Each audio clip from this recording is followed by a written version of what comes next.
welcome back to my channel. So in this video we are going to do income and output determination. So we are doing a chapter theory of income and employment, and we have discussed so many topics in this, and now our new topic in this chapter is income and output determination, is how we are going to determine the equilibrium at this level. So let's start this topic. So now for simplification we have taken just two-sector economy, that is kind of household sector and business sector. So first there are two approaches for determining equilibrium level of output. First is ADAS approach, means aggregate demand and aggregate supply approach, and second one is saving and investment approach. ADAS approach, second one is saving investment approach. First we are going to do ADAS approach. Now first of all we should understand what is aggregate demand. Aggregate demand means when a whole community demand for goods is known as aggregate demand. Okay, and aggregate supply means when purchase firms undertakes decision to what to produce is known as aggregate supply. Okay, and from the point the equilibrium is determined is when aggregate demand equals to aggregate supply, means यहाँ पर aggregate demand AD equal होगा aggregate supply curve के, वो point हमारा होगा equilibrium point, means वहाँ पे हमारा आउटपुट डिटरमाइन होगा. Okay, means AD equal AS, this is the equilibrium point. This point के साथ आउटपुट डिटर्मिनेशन पॉइंट. यहाँ पे हमारी इनकम भी डिटरमाइन होगी, यहीं पे हमारी डिमांड रहेगी. तो अभी हम लोग इसको कर्व के थ्रू समझेंगे तो इजी से समझ आ जाएगा. सो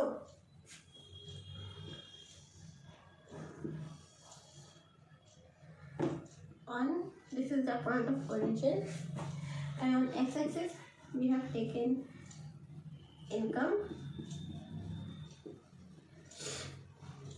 and on y-axis we have taken consumption and investment. Okay, and so we are determining equilibrium through ADAS. So we are going to use the curve AD and AS. Okay, the aggregate supply curve will start from point of origin. Okay, production हमेशा starting में हमेशा कभी zero से start होता है. Okay, this will be the aggregate supply. क्योंकि starting में तो कुछ प्रोड्यूस नहीं होगा ना, स्टार्टिंग में तो जीरो रहेगा ना, फिर धीरे धीरे वो इंक्रीज करेगा वो. एंड क्योंकि जो हमारी डिमांड होती है वो हमेशा जीरो से ऊपर से होती है. हमारी डिमांड कभी भी जीरो नहीं हो सकती. हमें ऐसा नहीं हो सकता कि हम लोग कभी कुछ डिमांड करें ही नहीं, ऐसा नहीं हो सकता ना. इसलिए our AD curve will start from point above zero. This is the AD, and AD curve निकला कहाँ से? From consumption and investment से. So this is our consumption curve and investment. See, अब जो हम लोग का इन्वेस्टमेंट कर्व होगा वो पैरेलल टू एक्स एक्सिस रहेगा. क्यों? क्योंकि हम लोग ने इन्वेस्टमेंट को यहाँ पर ऑटोनोमस इन्वेस्टमेंट माना, मीन्स वो मिनिमम लेवल ऑफ इन्वेस्टमेंट जो कि सेम रहेगी. What ever be the income, what ever be the supply, what ever be anything, जो इन्वेस्टमेंट है वो एक मिनिमम लेवल है जो कि होना ही होना है उसको, इन्वेस्टमेंट को. इसलिए वो हम लोग ने पैरेलल माना है टू एक्स एक्सिस. अब ना इक्विलिब्रियम कहाँ पे डिटरमाइन होगा? जैसे मैंने बोला the point where AD equals AS is the equilibrium point और आउटपुट डिटरमाइनिंग पॉइंट. एंड यहाँ पर जो हमारा इक्विलिब्रियम डिटरमाइन हो रहा है वो है ये पॉइंट पे. You can see this is the AD and this is AS. Both intersecting means both are equal.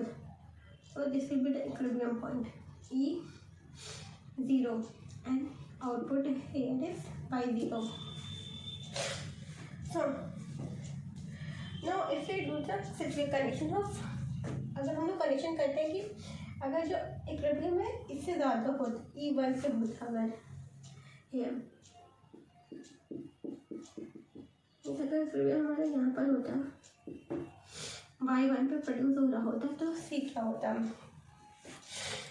You can सी कि ये एग्रीगेट सप्लाई कर्व है AS कर्व वो यहाँ पे ज़्यादा होगा, ये मीन सप्लाई यहाँ पे ज़्यादा हो रही एंड डिमांड भी उससे कम है, पीछे डिमांड का AD कर्व पीछे है इससे, तो मीन्स यहाँ पर एक्स्ट्रा प्रोडक्शन हो रहा है, मीन्स यहाँ पर प्रोडक्ट प्रोड्यूस बहुत ज़्यादा हो रहा है पर उतनी डिमांड नहीं हो पा रही है, डिमांड से कहीं तक है। तो इस केस में क्या होगा, जो ओवर प्रोडक्शन होगा तो प्रोड्यूसर अब क्या करेगा वो अपनी इन्वेंट्रीज में ऐड कर लेगा, मतलब जो पहले से उसके पास गुड्स बने हुए रखे होंगे वो उसमें ऐड करता जाएगा, वो उसमें ऐड कर लेगा। इससे क्या होगा कि उसकी इन्वेंट्रीज इंक्रीज होती जाएंगी और जो प्रोडक्शन है फिर वो प्रोडक्शन को रोक देगा वो, क्योंकि उतनी हो नहीं पा रही है सप्लाई, डिमांड उतनी हो नहीं पा रही है, सप्लाई तो हो चली जा रही है, इसलिए वो सप्लाई को रोक देगा उस पॉइंट पर, वो इन्वेंट्रीज को मैं अपने गुड्स को इंक्रीज करता रहेगा। तो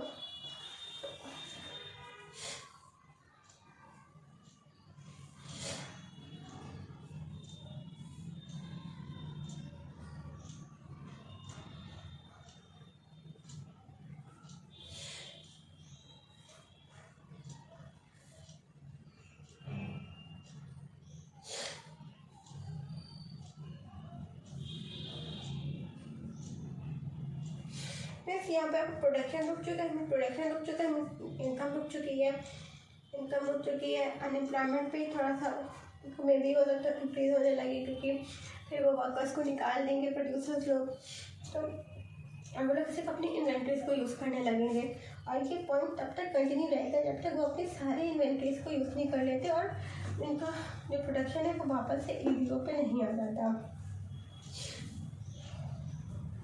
ये तो सिचुएशन थी कि जब इक्विलिब्रियम से ज़्यादा होगा। अब हम लोग सिचुएशन करते हैं अगर इक्विलिब्रियम इस वाले पॉइंट पे होता, मीन्स ओरिजिनल इक्विलिब्रियम से पहले मीन्स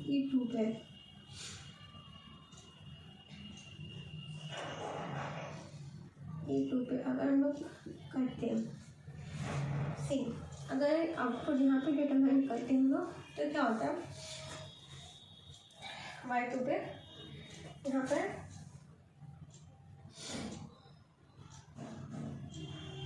यहाँ पे जो सप्लाई है एग्रीगेट सप्लाई, यू कैन सी ये सप्लाई यहाँ पर कम हो गई, जो डिमांड है वो बहुत ज़्यादा हो गई है, इस पॉइंट पे डिमांड ज़्यादा हो गई, जिससे से डिमांड का जिससे से सप्लाई का वो ज़्यादा हो गई है डिमांड। तो क्या करेगा वो, तो उसके पास जो प्रोड्यूसर के पास जो इन्वेंट्रीज रखी होगी उसको भी कॉन्टिन्यूसली यूज़ करेगा। अब जब वो इन्वेंट्रीज यूज़ करने लगेगा तो उसकी इन्वेंट्रीज कम होने लगेंगी, तो वो उस केस में क्या करेगा वो अपने प्रोडक्शन को और इंक्रीज कर देगा ताकि उसकी इन्वेंट्रीज भी ऑन सेकेंड पॉइंट ख़त्म हो।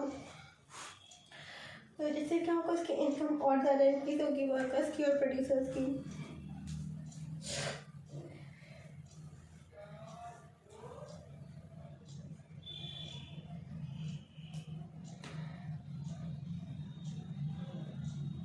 और इससे क्या होगा और इसका जब प्रोडक्शन वो करेगा तो इससे आउटपुट भी और इंक्रीज होगा और ये पॉइंट तब तक कंटिन्यू रहेगा जब तक जितने भी इन्वेंट्रीज हैं वो सारे ख़त्म नहीं जाते और वो प्रोड्यूसर ओरिजिनल वाले पॉइंट पे नहीं आ जाता। So this is the determination of output through AD and AS curve. Now we will do from saving investment point of view. Okay.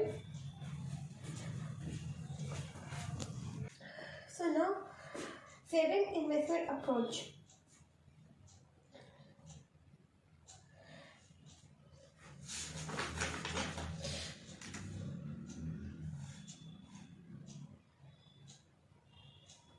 तो अब सेविंग इन्वेस्टमेंट अप्रोच पे इक्विलिब्रियम कैसे कहाँ पे डिटरमाइन होगा, जैसे AD/AS में वहाँ पे डिटरमाइन हो रहा था जहाँ पे AD इक्वल्स टू AS के। अब यहाँ पर जब जो सेविंग है वो इक्वल होगी जब इन्वेस्टमेंट के, तो वहाँ पे हमारा इक्विलिब्रियम डिटरमाइन होगा। Let's see how through the curve.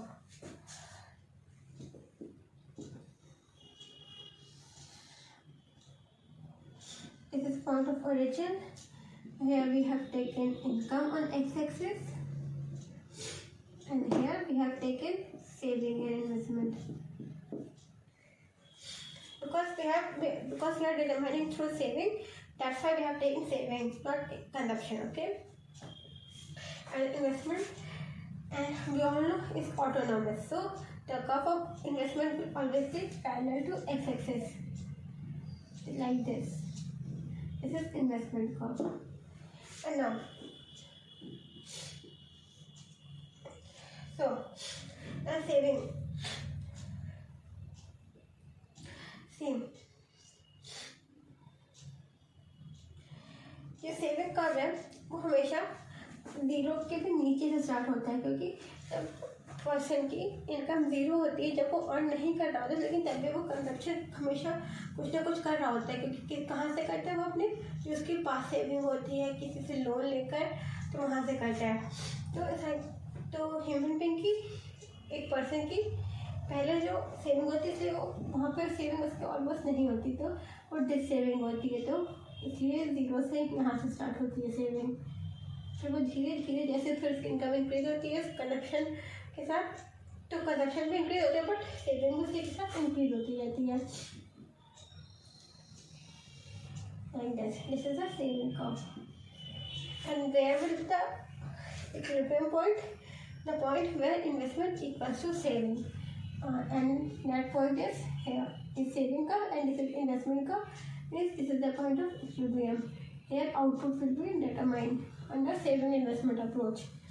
So let's give the name y0. So let's do the condition under equilibrium. y0 से थोड़ा आगे हो, y1 पे हो, then what will going to happen? If output is y1, then what will going to happen?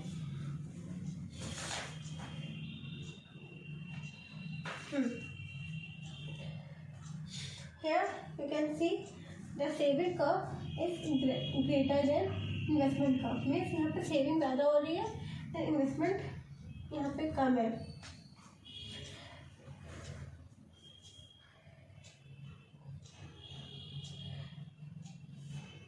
Means यहाँ पे consume तो कुछ नहीं हो रहा, क्योंकि यहाँ पे सेविंग इंक्रीज हो गई, यहाँ पे कंज्यूमर्स ने अपनी सेविंग इंक्रीज कर दी, यहाँ पे कंज्यूम ज़्यादा नहीं कर रहे इस पॉइंट पे। जब कंज्यूम नहीं करेंगे तो में प्रोडक्शन भी कम ही होगा, प्रोडक्शन कम होगा, प्रोडक्शन नहीं होगा, तो उनके पास जो एक्स्ट्रा में जो बचा होगा उनका प्रोडक्शन, तो इन्वेंट्री, तो वो इन्वेंट्री को अपना यूज़ करने लगेंगे।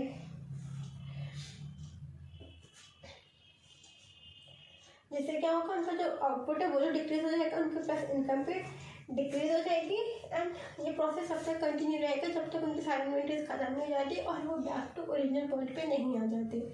So this is the case of when we are determining output here on this point above equilibrium level. So let's do the just situation of when output will be determined before equilibrium, that is on y2.